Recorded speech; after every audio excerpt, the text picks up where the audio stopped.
El esclavo y el silencio de la capilla. La noche cayó sobre la finca como un sudario espeso y asfixiante. Los grillos chirriaban suavemente como si tuvieran miedo de ser escuchados, y el olor a tierra húmeda subía del suelo después de la lluvia rápida que se había llevado el polvo del día. María fue arrastrada de los brazos y sus pies descalzos resbalaron sobre las piedras sueltas del camino. Los dedos del capataz se clavaron en su piel, marcándola con medias lunas rojas que pronto se convertirían en moretones. «Ve a rezar, ingrata», gruñó, empujándola hacia la capilla. El lugar olía a cera derretida y a moho. Las velas parpadeaban, proyectando sombras danzantes sobre las paredes desconchadas, como almas perdidas que intentaban escapar. En el altar, el padre Agostinho esperaba, con las manos entrelazadas sobre su prominente vientre y el rosario envuelto entre sus gruesos dedos. Su mirada era fría, pero no cruel, simplemente indiferente, como si cumpliera una obligación sin pasión. «Arrodíllate», ordenó sin siquiera levantar la voz. María obedeció, pero no por miedo.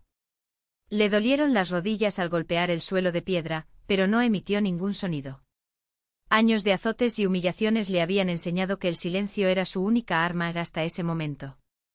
El sacerdote comenzó a orar, las palabras salían mecánicamente como un molino que muele grano: «Padre nuestro que estás en los cielos». Su voz resonaba en el espacio vacío, monótona, predecible. Fue entonces cuando María abrió la boca. No fue un susurro. No fue un lamento. Era una voz clara, aguda como un cuchillo afilado en la oscuridad: «Dios no vive aquí». El sacerdote parpadeó. Las palabras flotaban en el aire, espesas, como el olor a sangre después de una paliza. «¿Qué dijiste, criatura?», preguntó, pero su voz ya temblaba. No era ira, era algo peor. Era el miedo de alguien que escucha una verdad que no quiere afrontar. María miró hacia arriba. No había odio en ellos. No hubo ningún desafío. Había simplemente una certeza serena, como la de quien ve el fuego consumir una casa y sabe que ya no queda nada que salvar. Este lugar es una tumba, no una casa de Dios. Se reza a las paredes, no al cielo. Y estas paredes, hizo una pausa, mirando a los santos de madera, con sus rostros pintados descoloridos por el tiempo, y estos muros están hechos con el sudor de aquellos a quienes llamas pecadores. El padre Agostinho dio un paso atrás. No fue un movimiento consciente, su cuerpo actuó antes de que su mente pudiera ordenarlo. «Blasfemia», susurró, pero la palabra salió débilmente como un soplo de viento agonizante. Porque él lo sabía. Sabía que esos tableros del altar habían sido aserrados por manos esclavizadas. Sabía que el oro del cáliz procedía de la sangre derramada en los cañaverales. Sabía que cada noche, mientras oraba por almas que nunca había visto, hombres y mujeres eran atados a cepos y sus gritos se elevaban hacia el cielo sin respuesta. María se levantó. No hubo prisa en sus gestos. No hubo triunfo. «¿Quieres que te pida perdón?», preguntó acercándose al altar. Entonces pregunten juntos. Pidan haber cerrado los oídos. Pidan haber comido el pan que otros plantaron sin ensuciarse nunca las manos. Pidan haber llamado amor a lo que era solo cobardía. El sacerdote no respondió. Su rosario cayó al suelo con un chasquido seco. Por un momento pareció que iba a arrodillarse, que iba a llorar, que finalmente iba a gritar. Pero él no hizo nada de eso. Simplemente dio otro paso atrás. Y otro. Hasta que su espalda chocó contra la puerta de la capilla, y la abrió con un empujón repentino, como si el aire dentro de ese lugar se hubiera convertido en veneno. María se quedó sola. El silencio que siguió no fue vacío. Estaba lleno de voces que nunca habían sido escuchadas, de lágrimas que nunca habían sido enjugadas, de una fe que no necesitaba muros para existir. Miró el crucifijo sobre el altar, al Cristo abatido, y por primera vez en años sonrió. No fue una sonrisa de alegría. Era la sonrisa de alguien que finalmente había dicho lo que había que decir. Y eso en ese momento fue suficiente. El viento aullaba por las rendijas de las altas ventanas, trayendo consigo olor a cera derretida y a tierra húmeda. María no se movió. Permaneció de pie con las manos aún temblando a los costados, como si el peso de lo que acababa de suceder aún no se hubiera asentado del todo en sus huesos. El osario, ahora en el suelo, parecía el punto de una frase que había tardado décadas en escribirse. Afuera, a los pasos de Osario se alejaban a paso desigual, como si cargara algo más pesado que su propia carne. María no corrió detrás. No lo llamó. ¿Sabías qué? Y que algunas distancias solo podían cubrirse solo, y que algunas heridas solo sanaban al exponerse al aire. Se arrodilló, no por devoción, sino por cansancio. Le dolían las rodillas al tocar el frío suelo de piedra, pero la incomodidad era casi reconfortante, una prueba de que todavía estaba viva, de que todavía podía sentir. Pasó los dedos por el borde del altar, donde la madera estaba desgastada por el tiempo y por las manos de miles que, como ella, habían buscado allí algo que no podían nombrar. Siempre lo supiste, murmuró, no al Cristo de madera, sino a sí misma. Siempre supe que llegaría a este punto. Por supuesto, no hubo respuesta. Pero por una vez, María no lo necesitaba. Las palabras que había intercambiado con Osario no eran sobre perdón o culpa, sino sobre una verdad que ambos habían enterrado durante tanto tiempo que casi habían olvidado su sabor. Ahora le picaba la lengua como si fuera mal vino, pero al menos era real. Afuera, la noche caía sobre el pequeño pueblo como un sudario. Las luces de las casas parpadeaban tímidamente entre los árboles y la campana de la capilla, oxidada por el tiempo, se balanceaba levemente con la brisa, sin fuerzas para sonar. María se levantó y se sacudió el polvo de la falda. No hubo más lágrimas. No hubo más ira. Solo había un vacío extrañamente sereno, como el cielo después de una tormenta. Recogió el osario del suelo. La arcilla estaba agrietada por un lado, dejando al descubierto un trozo de tela amarillento en el interior, los restos de un velo, tal vez, o una carta nunca enviada. María no la abrió. No era necesario.